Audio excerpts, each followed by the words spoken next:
Oi gente, tudo bem? Hoje a gente vai conversar um pouquinho sobre as projeções cartográficas, que são basicamente técnicas para representar a superfície da Terra, que é tridimensional e esférica, e o mapa, que é plano.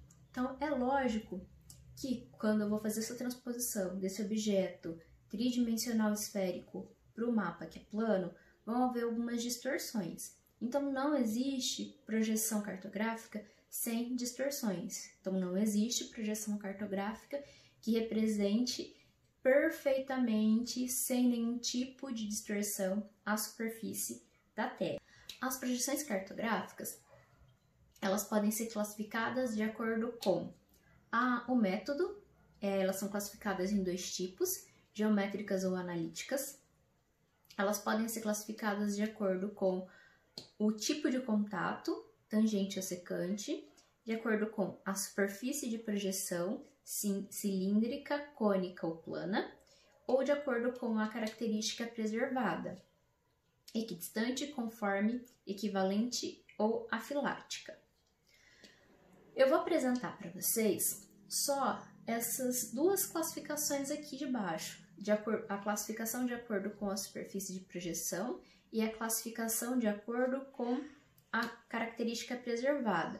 Eu não vou explicar, não vou entrar em maiores detalhes sobre a classificação em relação ao método, nem em relação à classificação em relação ao tipo de contato da superfície, tá? Então, a classificação das projeções segundo a superfície de projeção.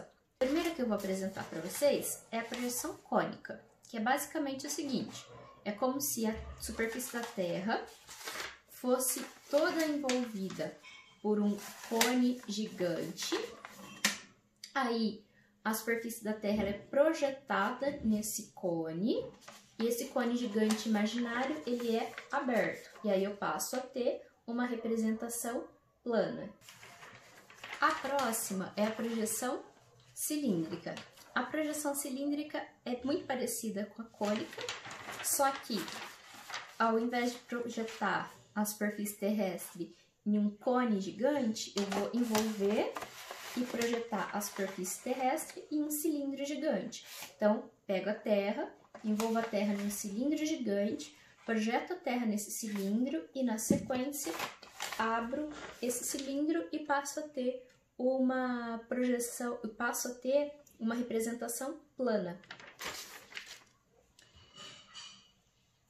Para fechar, as projeções azimutais ou planas, que consistem basicamente em projetar a superfície da Terra a partir de um determinado ponto em um plano. O logo da ONU é feito com um mapa que tem uma projeção plana.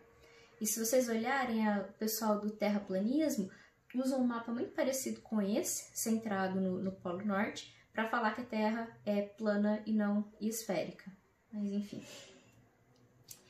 A projeção de acordo com a classificação, de acordo com a característica preservada. Então, ela pode ser equidistante e preservar as distâncias. A projeção ela pode ser conforme e preservar os ângulos, ou ela pode ser equivalente e preservar a proporcionalidade do tamanho das áreas representadas. As projeções elas podem ser também afiláticas. As projeções afiláticas, elas não preservam na íntegra nenhuma dessas três características, mas tentam distorcer o mínimo possível as três ao mesmo tempo.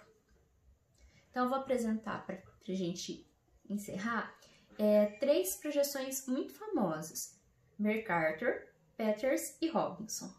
Então, a primeira é a projeção de Mercator. A projeção de Mercator é uma projeção cilíndrica do tipo conforme, que foi pensada para navegação.